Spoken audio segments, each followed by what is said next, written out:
নিশীথ রাতে এক নির্জন গ্রামের প্রান্তে ছিল এক পুরনো ভাঙা কুঁড়ে ঘর।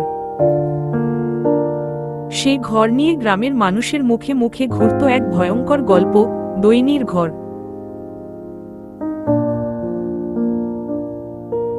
কেউ কখনো সাহস করে সেদিকে পা বাড়ায়নি, কারণ শোনা যেত ওখানে এক ডাইনি থাকে,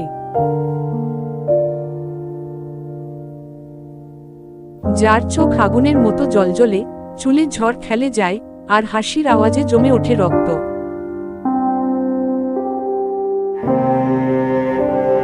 গ্রামের ঠিক পাশেই থাকত 7 বছরের একটি বাচ্চা মেয়ে, নাম তার রিনি।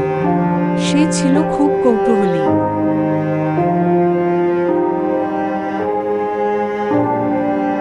একদিন রিনি তার দিদার কাছ থেকে ডাইনির গল্প শুনে জেদ ধরে, আমি ডাইনিকে দেখতে চাই। মা বাবা বহু বোঝালেও সে শোনেনি।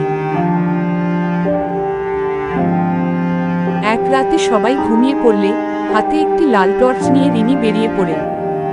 কুঁড়ে ঘরের কাছে পৌঁছানোর সঙ্গে সঙ্গেই হিমেল হাওয়া বইতে শুরু করে, আর ঝোপের ভেতর থেকে কেমন এক ছায়া যেন নাড়াচাড়া করতে থাকে। হঠাৎ দরজাটা খুইই করে খুলে যায়। রিনির বুক ধকধক করতে থাকে, কিন্তু পা থামে না।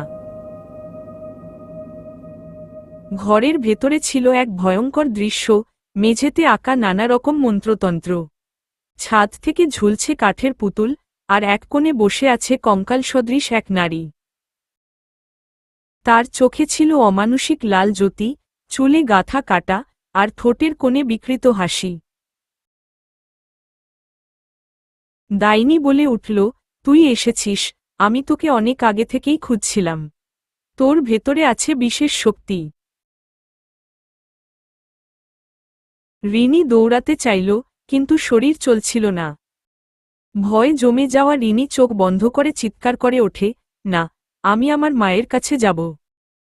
ঠিক সেই মুহূর্তে বাইরে বাজ পড়ে, আর ঘরের সব আলো নিভে যায়। পরক্ষণেই রিনি নিজেকে দেখে গ্রামের পুকুর ঘাটে, ভোর হয়ে এসেছে। কেউ বিশ্বাস করেনি তার কথা, কিন্তু সেদিন থেকে রিনি আর কখনো কারো চোখে চোখ রেখে কথা বলেনি। আর ডাইনির ঘরের সামনে আজও দেখা যায় এক লাল টর্চ পড়ে আছে, জ্বলছে, কিন্তু কেউ ধরছে না। আমার গল্পটি যদি আপনাদের ভালো লেগে থাকে তাহলে কমেন্ট করে জানাও। আমি আবার আসবো আরও নতুন নতুন মজার মজার গল্প নিয়ে। Bye bye. জলজলে হাট বই।